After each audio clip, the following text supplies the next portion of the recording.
Welcome to episode 62 of the Twig Snapper Podcast. Today I'm joined by Kevin Lake from the Hamline Hockey team. How you doing today, Kevin? Not too bad. I'm doing pretty good. Just hanging in there with school, but yeah, I feel that. I graduate here in I don't know, it's like 5 weeks, so I'm not that, I got a little bit of senioritis kicking in, yep. getting ready to be done. I think there's a lot of fun things to talk about in this episode, from hockey to you growing up in Alaska. I was checking out different posts you had on your Instagram, and a lot of the stuff you've got on there seems like the same stuff I did here growing up in the UP. A lot of similarities. So we'll talk a little bit about that, but might as well start with hockey. And growing up in Alaska, like what was the hockey like, for youth hockey, and then starting to get a little bit older in Alaska? Yeah, I mean it's obviously a little different than down here. You're so just separated from everything, but the hockey up there, I mean, it's pretty good. There's a lot of guys that have come out of there. Obviously, like early on, it was like Scott Gomez was big. He was the first like real big name to come out of there, and now there's my good buddy Nolan Walker. Was playing at St. Cloud. He's in Toronto organization. Swayman, he's tearing up in Boston's. Zach Kranick, he's at Mankato. Just had a big goal this weekend for them. But there's a lot of good guys that come out of there. It's a little different just because I think a lot of guys, like, unfortunately, like, leave at some point in high school. So not everyone's playing there all the way growing up. But the hockey, I mean, it's pretty good up there, and it's a close hockey community, which is cool. Yeah. Do you think that's pretty necessary to like have some success, is to leave, or are there guys that stay all the way through high school and they're still able to have some success and go on and play? There's some guys that say I think it definitely, like, it helps if everyone stayed. I think it'd be totally different. But Yeah. when everyone else is leaving, it's kind of hard. You kind of just get dragged in it. I know that was how I was. I ended up leaving after my sophomore year, and that's how a lot of guys are. Like, you play up until like around then, you go off, play AAA somewhere. But there's been guys that have stayed. I mean, Kranick is an example. I mean, he stayed up there. He's at Mankato now, and I think he played all the way through high school and ended up playing juniors up there too, and Kenai. So Yeah. it's definitely something. You can stay up there, and it's not holding you back. I think it's just kind of the way it's been. Yeah, most guys just tend to leave. It's just kind of like a trend, but either way, you can still have success. So what about we'll talk about your junior career for a little bit. You played in the NAL, you played in the NAL 3, and then you played in the USPHL Premier. I think you had 3 years of juniors? Yep, 3 years. So kind of, I guess, just kind of maybe like a recap of your junior career, coming from Alaska, moving into juniors after you said you left Alaska sophomore year. And then after that, obviously you would have played juniors. So I guess recap that a little bit before we move into Hamline. Yeah, I mean, it was a little chaotic at times. It bounced around a little more Right. than I probably would have liked. I think he moved like 15 times in 3 years. It was, I think at the time, I don't think I appreciated it for sure. But looking back, it's cool. You get to experience a lot of different things, just meet a ton of people. It's a little unfortunate sometimes, like, bounce around so much. You don't get to have any real close buddies that you like grow as a team with. But it was really cool. I mean, got to experience playing back home in Alaska and Kenai. Got to go to like Louisiana. Just never would have thought I'd be playing hockey down there, but it was awesome experience, and people were really cool. And then on the East Coast, Maryland and Wilkes-Barre and pretty much everywhere. So Yeah. it was really fun. You got the full tour of the country playing juniors. Yeah, for sure. It was a little hectic, but it's a good Yeah, time. I suppose, moving around a lot in a couple of years. I mean, I hear it all the time from guys who are playing like in the coast or the SP. Obviously, there's a lot of bouncing around, and it's hard then as a professional. But it's got to be even harder as a kid. You're just trying to figure things out and develop your hockey, but you've also got to be moving all over the place and like learning how to adult in a sense, and like all these different things going on in your life. Yeah, it definitely makes you grow up quick. Just trying to figure that all out and keep it all together. Right, exactly. So before we talk about hockey, I see that you also you were on the football team, which is that's one I haven't seen yet. There's a lot of people who dual sport hockey and lacrosse or hockey and golf or different things, but I have not seen many that dual sport with hockey and football. So how did you end up doing that? Yeah, that was kind of a funny story. Me and my roommate Sam, we had talked about that just halfway goofing around since like freshman year when we were like, oh, we're like big, we're athletic, we could play football, right? And like just had joked around about it forever. And summer we were working, just bored and talking one day, and we're like, let's email the coach, like see what we can do. And we emailed him, like didn't hear back for 2 weeks. We're like, okay, he's not gonna let us do this. And then we were just sitting there one day at work, and he'd like sent me text, just like check your email. And we go on there, and we got an email from the football coach. It's like, yeah, like that'd be cool. Like we gotta check with your coach and make sure everything is good. But we'd love to like meet with you and see if this is something we could do. And I mean, I'd never played football in my life before that, so I was over my head probably at first. I'm like, geez, this is maybe a little much. But it was a good time. It was definitely a fun experience. And like looking back, like we were talking about the other day, and just like, wow, that was like we played football this year. That was weird.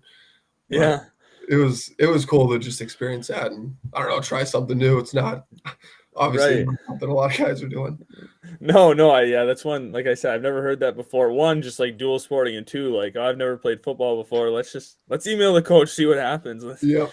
That's really awesome that you guys were able to do that. Was it hard to like pick up on things at first? Like, do you feel like you were a couple paces behind everyone else? Yeah, I mean, like athletically and like that stuff, like I felt like I could hang in there, but I think the biggest thing is just so much like film and meetings and like terminology. I'm like, the first day we was like talking about stuff like it was like simple stuff. I'm like, I don't know what you're talking about here. Like talking about routes. I'm like, I know like a few, but I'm not real dialed in on what a post curl is, like how deep I'm supposed to go or whatever. And I Yeah. felt a little out of place at times, but we figured it out, and we got it figured out for the most part. So you were a wide receiver? We played tight end. Okay, Little both bit of you and your fullback. buddy. Yeah, we were both tight ends, and ended Okay. up just playing a lot of special teams, but Yeah. it was Did fun. you get any game action or? Just on special teams, we had a few snaps on offense in the preseason, but Hey, you get a it's few. But something. I know it was fun. It was probably better, and probably would have got hurt or something, done something dumb. Right, yeah, you would have got hurt and ruined your senior hockey season, which that would have been obviously not ideal. So football and hockey overlap a little. So did you just like move into hockey when that started up, or how'd that work? Yeah, we were. I mean, it was a big overlap. Like we had the first couple weeks of like training camp and then stuff for football. But after that, I think at one or two practices a week. It's probably why I wasn't real good part of that. But Yeah. it was kind of nice. We didn't practice too much, and then we had games on Saturday and had our like little workouts on Sunday or whatever. And then Yeah. that was about it for football. But once we started playing games for hockey, we were pretty much wrapped up with football. So Yeah. it worked out That's pretty well with scheduling. Yeah, that's nice. Well, I guess the moral of the story is if anyone's listening and they got an itch to play football, just email the coach. You never know what can happen. Yeah, give it a go. Yeah. All right. Well, let's talk about hockey a little bit here. Your first 2 years, you only played in 11 games. And obviously, COVID played a factor in that with everyone having shortened seasons. But then your next 2 years, I was looking at elite prospects, and you played in 49 games. So obviously, a big switch from your first 2 years to your last 2 years. So I guess we could start by just kind of talking about like what do you think there was something really big developmentally that you like hit a stride, you just kept working and you finally hit something, and that's kind of why you ended up playing more games, or you just got to that point on the team, or how like everything all worked out? Hmm. I think I think developmentally, I think it's just time, just continuing to work and that kind of stuff. But I think mostly it was a lot of just circumstance. I know in my freshman year, we'd had senior, junior, and a sophomore. They were all here when I came in. So there was a lot of other guys too, and probably didn't handle it as great at the time as I would have liked to, I guess. Kind of just getting frustrated. And Yeah. then coming back like sophomore, I mean, that was tough with COVID. Like come back and thinking you're going to be the guy, and then show up and we don't play till I think like February, and it was Right. honestly frustrating. But it was nice to kind of just have all the guys, and like it's a good group, so it helps you even when you're frustrated with all that stuff. Just kind of get you through and not get your mind off that a little bit. Just things to get by that, even though when you're frustrated about not playing or as much as you might like. Yeah, exactly. So then here you had your best year as a senior. You had 11 wins and then 91 for save percentage. Going throughout the year, I mean, as you were kind of having your best year so far, did that help you, with your confidence and like keeping up some momentum, like knowing that, hey, it's my senior year, I've kind of got to, finish out on a high note? Mm-hmm. Yeah, I think it's like it was one of those things where last year was such a mess. We lost our coach like a week before I think we started school. He left to St. Thomas, and then in the first couple weeks of school, we were practicing on our own. We didn't have a coach. It was a little bit of a mess. So we're kind of behind the 8 ball that year. But this year it was definitely just so different. Just having a full year with the coaches and being able to come in, I think just have it more of a direction. I think personally, like wouldn't say I felt more confident, but in myself. But I think as the team, it was a totally different like atmosphere. I think we expected to win this year, which I mean, before it was kind of like, you think we could win, but it was just a different mentality. It was definitely just totally different this year. It's good to kind of go out like that with a better year than we had for sure. Right. Yeah, and on a little bit more of a high note. Yeah, that's got to be the tough to not have a coach, just practicing on your own, and then like, you're expected to play a season and perform at some level, like, just obviously that's tough to do when you have really no guidance in the beginning. Yeah, it was kind of a mess. We're a couple weeks in, just running practice on our own, talking like, do we have a coach yet? Like, it's like I think we're gonna have one like this week or next week, like, and finally happened, but it was definitely a weird start to the year. Yeah. So did the upperclassmen just kind of like lead the team in those couple of weeks and like try to run things? Yeah, there was like 4 or 5 of us that were kind of just setting up, I mean, sort of practice plans. It was pretty loose. Yeah. But it was, yeah, pretty much just us. Like we were kind of on our own, figuring it out and trying to. It was definitely tough, like just with all the new guys coming in too. Like, Right. we Yeah. walk in, we're like there's no coach here. Like, what did I just get myself into? Yeah. We figured it out for the most part. Yeah, that'd probably be a little bit nerve-wracking if you were like a freshman, you just walk in and the team doesn't even have a coach. Yeah, probably second guessing yourself a little bit. Yeah, but now after this year, everyone's probably feeling good since you guys had a little bit of a better year, and obviously that's just how things work. You have a good year, you kind of want a little bit more and a little bit more. So the guys who are going to be taking, you guys pass the torch on, next goalies and everything, kind of, they're going to be hungry for more. So for you to go out on a high note, it's also a good thing for the program, obviously, because you can kind of pass the torch and hopefully they can take it another step. Yeah, definitely just heading in the right direction. I mean, the culture around the whole team and everything is just, it's way better this year. And I think over time, like even last year, like we obviously didn't win a whole lot, but it was one of those things where you could feel like just stuff starting to change. It was good to see that like show more this year, and hopefully that continues moving forward. Yeah, exactly. What do you think for you throughout your career there was your most memorable game? I'd say it's got to be something this year. It wasn't a whole lot of bright spots before that, but probably a game up in Stevens Point this year. We were going up there, and it was I think our first game after New Year's, and obviously, I mean, up there they pack that place, got the band going. It's a really cool place to play, and they're obviously a really good team. Always at the top there, and going up there, it was one of those times where probably weren't expected to win that one, but it was cool to go up there and win in that kind of environment. And just personally, it was one of those weird games. Just like right after New Year's, I'm like pregame, I'm like, geez, I do not feel good at all. This could be bad. And then we get going, we're hanging in there. We're like, oh, we're gonna be all right. Figure out and pull one off at the end. But that was probably one of the cooler ones that I've had. That was really good experience up there. Yeah. So kind of going off that too, would you say that they're one of the, I'm going to ask you like, what's the hardest team to consistently play against? Were they one of them, you think? They were up there for sure. I think I'd probably say Augsburg. They're just so. I mean, they're obviously, I think, lost national championship last year. Always right at the top too. They're Yeah. just so skilled, like top to bottom. Like there's a lot of teams I would say that are a little top line heavy, but they're just. I mean, in the way they play, they're a skilled team that plays like a bunch of guys. They're like third liners, and it's hard. Just net front. There's always guys in front. It's always traffic. It's just chaos, and then you got guys with skill. So I'd say that's probably the toughest one. Having to play them 2 times a year was not always a great time, but Right. they were definitely up there. They're a really good team. Yeah, definitely. Yeah, you look at the rankings every year in their top 20, whether they're in the 10 to 20 range or if they're in the 1 to 10 range, they're always up there somewhere. Yeah, for sure. They're really solid.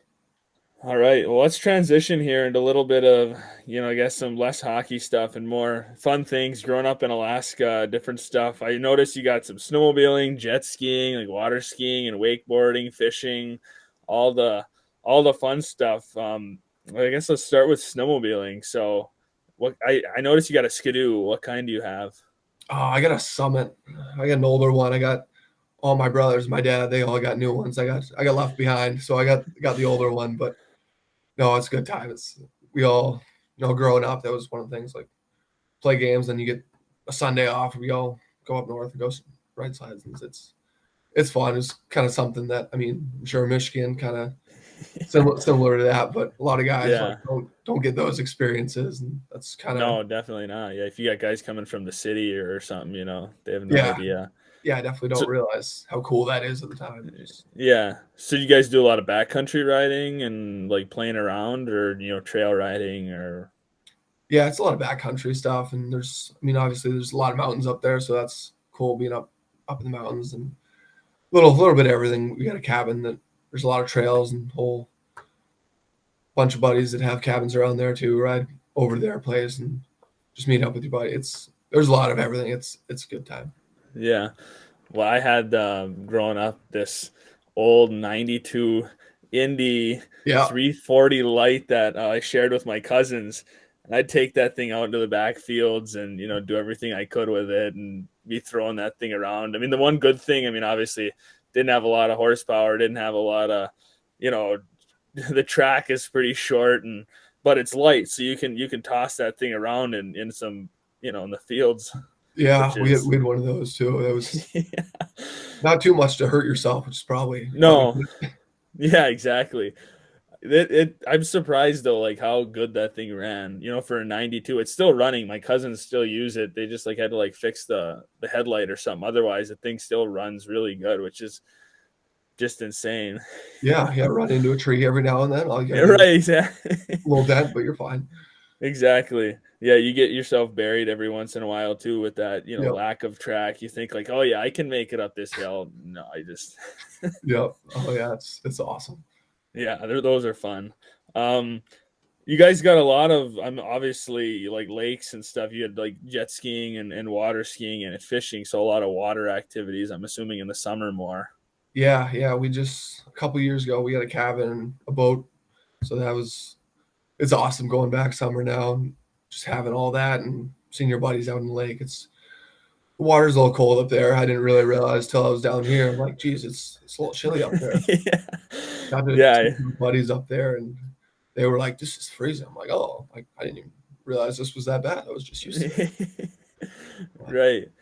What's the biggest fish you've caught up there? Ooh, we got 120-pound halibut a couple years ago. So that's probably as big as I've caught. But yeah, there's a lot of fishing, obviously. The halibut's a big one. Then the salmon's totally. It's totally different in terms of just smaller fish, but just the fight, and it's right. Just so much to do and so many spots to go fishing. It's really cool up there. Have you done any fishing when you've been down here, or just not time with hockey? We went during the COVID year. We went up north. Is it Lake of the Woods? Is that the one? I think up north. I believe that was it. But we went up there. Didn't catch a whole lot of fish, but it was kind of cool. Just I hadn't done really any ice fishing. I think I went once when I was little, and just sitting us out in the open. And I'm like, this sucks. This is not And we went up there with the fish house, and my buddy, he had the whole setup, and I'm like, oh, this is fun. This is not what I was thinking of when I was thinking of ice, Yeah. but cool to be able to do a little bit of that down here and just some cool stuff outside of hockey while you're at school. Right. Yeah, that's one thing I've actually never done. Like growing up in the UP, and I don't think I've ever ice fished unless I was like really little and I don't remember it. But I'm pretty sure I've never ice. I fish all the time in the spring and the summer and the Yeah. fall and stuff, but I've never ice fished ever. If you're gonna fish, might as well be warm. Yeah, exactly. And if you're gonna ice fish, you need a nice shack. I mean, some people have the full setup. They drive their trucks out there, they pull a trailer, and they set up this nice shack, and it's Yeah. fishing in luxury. They got Yeah, that's how heaters and we were too. I mean, this is like campers with holes in the bottom. So sweet. Yeah.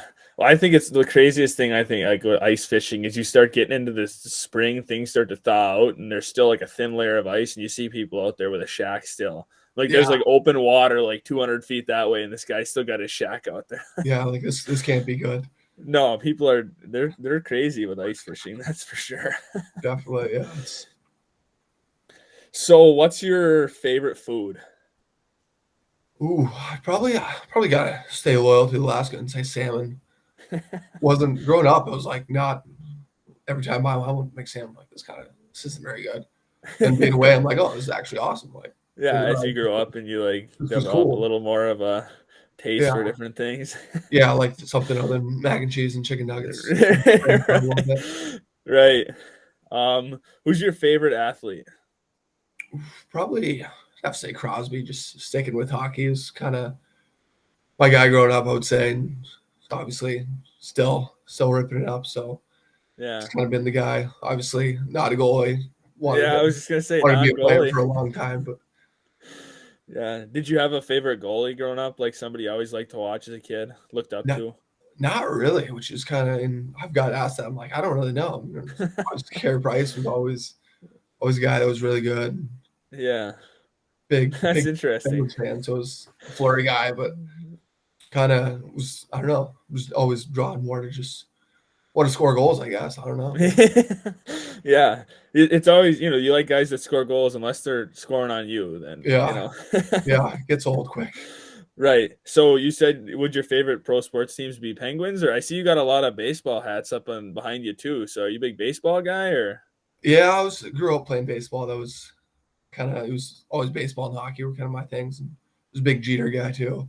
Yeah. I see some Yankees hats. Would you have a Tampa Bay and an A's hat? Yeah, A's, Indians, Diamondbacks, Rockies. Yeah, I got a whole bunch. Got a lot of hats. Got the Blue Jays. Probably bad Yankees fan for wearing the Blue Jays hat right now. But so you're just a big baseball guy overall. Like, would that be your second favorite sport after hockey? Yeah, probably. I mean, I'd kind of become more of a football guy too. Just right. Yeah. Now that you play being around the boys and watch. It's kind of the Sunday. Just get all the boys together and watch football. It's always fun to just be around the guys and just talk ball. It's fun. Yeah, exactly. Now we got right now. I mean, all the free agency frenzy stuff going on, guys signing everywhere, and the craziness. Before whatever they've got their spring stuff, and then you move into the summer, and football season will be here before we know it, I guess. Yeah, always something. I feel like get 2 weeks off football and you're right back to the combine. Yeah, exactly. What about your favorite song? What kind of music you like? I'm a big country guy. I'm big Parker McCollum or Riley Green. Those are kind of my guys right now, and just kind of need to branch out probably. And haven't had a whole lot of new music to listen to. I was talking to my buddy about that the other day, but those are probably my two guys. I'm big country fan. Yeah. So, do you like Morgan Wallen, his new album that just came out? Yeah, I'm a big Morgan Wallen guy too. Yeah, I know a lot of people love that new album. It's all over the charts. It's huge. Yeah, I'm not like huge into modern country. I like classic country a lot, but a few of the new Morgan Wallen songs weren't bad. Yeah. Some of the older stuff's pretty good too. I'm a big 90s country guy. Yeah, I like 90s country. Garth Brooks and Clay Walker and all kinds of different guys. Yeah. Really, you get into some George Strait and obviously and just some classic stuff. But yeah, that's all I got. I think that's a good place to wrap this up. So thanks for joining me on this episode of the pod. Yeah, appreciate it.